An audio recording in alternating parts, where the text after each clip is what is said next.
Good morning everybody.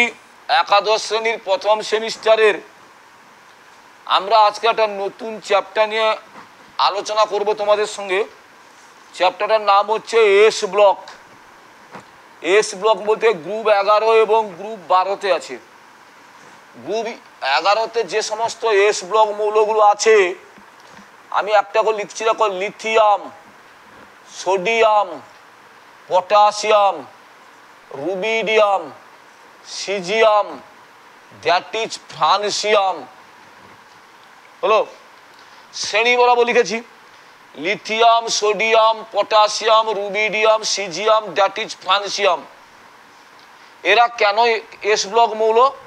না, এদের সর্ববহিষ্ঠ কক্ষের যে ইলেকট্রনটা সেটা এস উপকক্ষে আছে, যার জন্য এর নাম হচ্ছে এস ব্লক মৌল। লিথিয়ামের যদি আমি ইলেকট্রন বিন্যাসটা করি, দেখো, He2S1, তাই না? লিথিয়ামে তো মোট 3, 1s2 2s1। সোডিয়ামের ক্ষেত্রে হবে নিয়ন 3s1।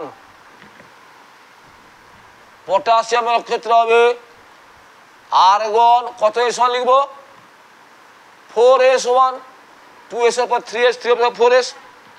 রুবিডিয়ামের ক্ষেত্রে লিখবো ক্রিপ্টন, তারপরে বলো 5s1।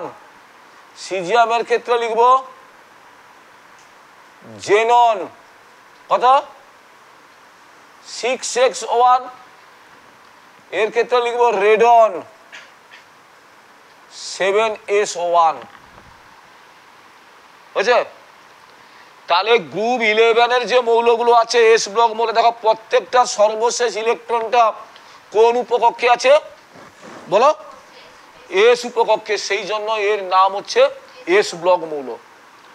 এবং গ্রুপ 11-এর আমরা যে মৌলগুলো পড়ছি lithium, sodium, potassium, rubidium, caesium, that is francium, এদের মৌলগুলির ধর্মের আমরা তুলনামূলক বিচার করব।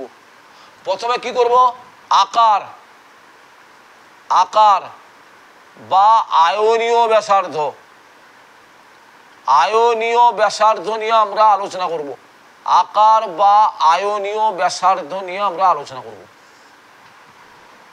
ভালো করে ফলো করো। লিথিয়ামের ক্ষেত্রে সর্বশেষ ইলেকট্রনটা কোথায় আছে?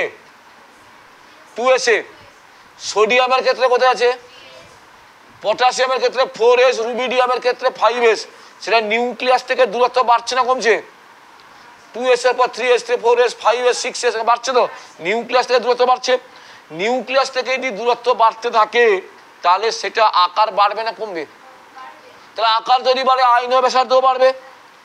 তাহলে উপর থেকে নিচের দিকে শ্রেণী বরাবর নামলে আকারটাকে আমি এরকম লিখতে পারি, lithium is less than sodium is less than lithium is less than sodium is less than potassium less than rubidium less than caesium less than francium. আকার পরীক্ষায় আমাদের হচ্ছে মাল্টিপল চয়েসে এইরকমই থাকবে। গ্রুপ 11 মৌলগুলির আয়নীয় ব্যাসার্ধের ক্রম হলো, এটা একটা অপশন থাকবে। গ্রেটার দ্যান দিয়ে একটা অপশন থাকতে পারে, মাঝখানে 2-1টাকে চেঞ্জ করে দিতে পারে, সেও অপশন থাকতে পারে। তাহলে আমি যেটা বলছি সেটা হচ্ছে আকার বা আয়নীয় ব্যাসার্ধের ক্রম হচ্ছে, এমনিতে আমরা পিরিয়ড টেবিলে পড়েছিলাম কি, কোনো শ্রেণী বরাবর উপর থেকে নিচের দিকে নামলে মৌলের আকার ক্রমান্বয়ে বাড়ে না, এই জন্য বেড়েছে। 2 নম্বর, এবার 2 নম্বর পড়বো আয়নন এনথালপি। আয়নন এনথালপি, আয়নন এনথালপি। এবার দেখো আয়নন এনথালপিটা কি আগে জানি। আয়নন এনথালপি কি না, কোনো পরমাণুর সর্ববহিষ্ঠ কক্ষের ইলেকট্রনটাকে বের করতে যে শক্তির প্রয়োজন তাকে বলা হয় আয়নন এনথালপি। বলতো এদের মধ্যে কার আকার সবচেয়ে ছোট? লিথিয়ামের আকার সবচেয়ে ছোট। তাহলে আকার ছোট হলে ইলেকট্রনকে বের করা সহজ, না আকার বড় হলে ইলেকট্রনকে বের করা সহজ? বড় হলে। তাহলে ছোট হলে কি হবে? সহজ নয়। তাহলে লিথিয়ামের সর্বশেষ ইলেকট্রনটাকে বের করতে যে পরিমাণ শক্তির প্রয়োজন সোডিয়ামের ক্ষেত্রে তার চেয়ে কম, পড়াশোনা কম। তাহলে আমি আয়নন এনথালপি ক্রমটা সবচেয়ে কার বেশি হবে? লিথিয়াম। তাহলে আমি লিখবো lithium is greater than sodium, is greater than potassium, is greater than rubidium, is greater than caesium, is greater then francium. আমরা অনেক ক্ষেত্রে ফ্রান্সিয়ামটাকে ধরবো না। কেন ধরবো না বলতো? এবং পরীক্ষাতেও ফ্রান্সিয়ামকে ধরা হবে না, কারণ ফ্রান্সিয়াম হচ্ছে রেডিও অ্যাক্টিভ এলিমেন্ট, তেজস্ক্রিয়মূল। এর আশেপাশে যাওয়াটাই একটা পোস্তদানার মতো রেডিয়াম, পুরো খেজুরি দানাকে পুড়ে দিতে পারি, একটা পোস্তদানার মতো রেডিয়াম। এই জন্য যে কোনো দেশের সঙ্গে যে কোনো দেশে যখন যুদ্ধ হয়, যখন বলে পরমাণু অস্ত্র প্রয়োগ করব, তখনই হচ্ছে দুধের সমস্যায় পড়ে। কারণ পরমাণু বোমা ফাটালে কি হবে? তার প্রভাবটা জেনেটিক প্রভাব হয়। যেমন জাপানের হিরোশিমা এবং নাগাসাকিতে যে পরমাণু বোমা ফেটেছিল, এখনো পর্যন্ত যে শিশুরা জন্মাচ্ছে, কেউ হ্যান্ডিক্যাপ, কেউ চোখে কম দেখে, বিকলাঙ্গ, মানে তার জেনেটিক ইফেক্ট বছরের পর বছর থাকে। যার জন্য পরমাণু বোমার কথা হলেই তখন সমস্ত দেশ বসে আলোচনা করে, না এবারে যুদ্ধ থামাতে হবে। পরমাণু বোমা ফাটানোটা সবচেয়ে লাস্ট মুহূর্তে, যখন আর কোনো উপায় নেই তখনই। যাই হোক, তাহলে আয়নন এনথালপির ক্রমটা এটা। আমরা এই জন্য ফ্রান্সিয়ামটাকে ধরবো না, ও রেডিও অ্যাক্টিভ হলো। এটাই হচ্ছে আমার এসের প্রশ্ন থাকতে পারে, হচ্ছে মাল্টিপল চয়েসের, যে গ্রুপ 11 মৌলের মধ্যে কোন মৌলটি রেডিও অ্যাক্টিভ, তেজস্ক্রিয়? Option A potassium, option B rubidium, option B caesium, option D francium. তাহলে ফ্রান্সিয়াম হবে। এবারে আয়নন এনথালপি হলো। এবার দেখো, এবার যেটা আমরা পড়বো যে তড়িৎ ঋণাত্মকতা, তড়িৎ ঋণাত্মকতা, ভালো করে ফলো করো। তড়িৎ ঋণাত্মকতা, তড়িৎ ঋণাত্মকতা মানে ইলেকট্রন জোর টেনে নেওয়ার প্রবণতা। কে ইলেকট্রন জোরকে টানবে? যার আকার ছোট না আকার বড়? তা বড় হলে কি ধরবে? বড় মানে কি? নিউক্লিয়াস থেকে সর্বস্থ কক্ষের দূরত্ব বেশি, আকর্ষণ বল, তাহলে সে নিতে যাবে কেন? তাহলে আকার যার ছোট সে নেবে। কার আকার ছোট? ছোট ফ্রান্সিয়াম। উপর থেকে নিচের দিকে নামলে তো আকার বড়, তাহলে সবচেয়ে আকার ছোট কার?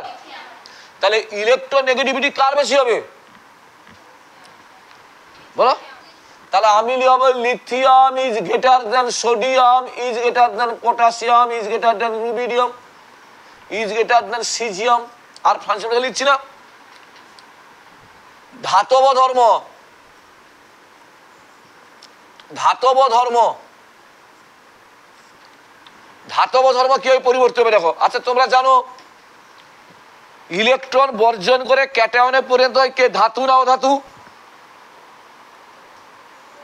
ধাতু না ধাতু? ধাতু।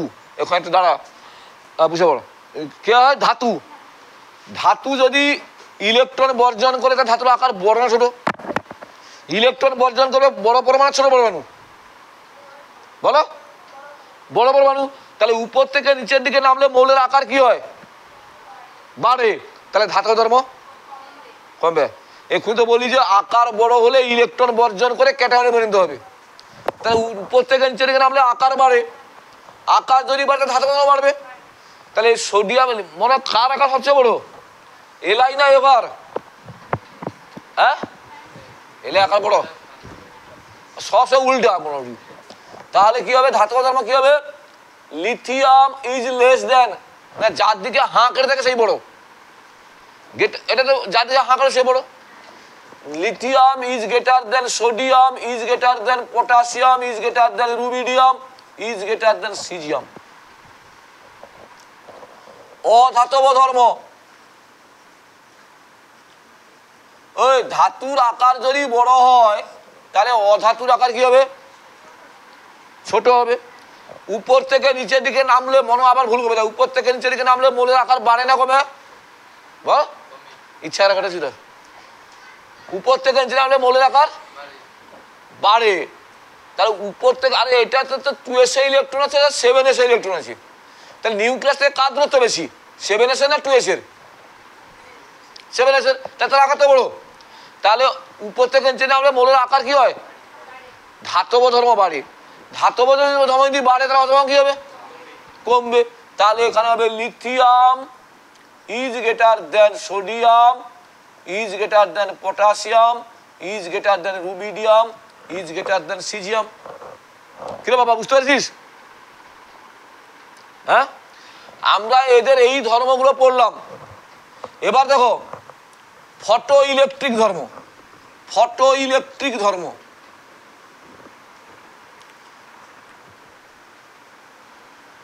ফটো ইলেকট্রিক ধর্ম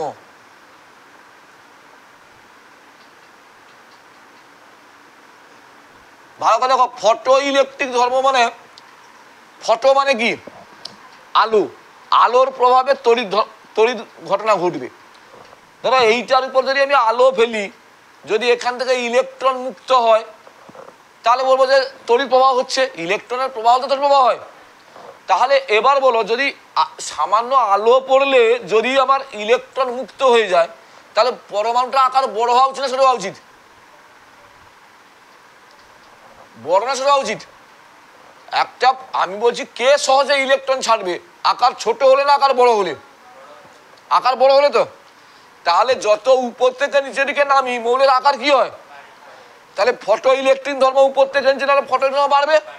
তাহলে সোডিয়ামের ফটো ইলেকট্রন নেই বললেই, লিথিয়ামের ফটো ইলেকট্রিক ধর্ম নেই বললেই চলে। এতটা আকার ছোট, এতটা আকার ছোট যে এর সর্ববহিষ্ঠ কক্ষের ইলেকট্রনের সঙ্গে নিউক্লিয়াসের আকর্ষণ বল তীব্রতর। আলো পড়লে কখনো সেখান থেকে ইলেকট্রন মুক্ত হতে পারে না।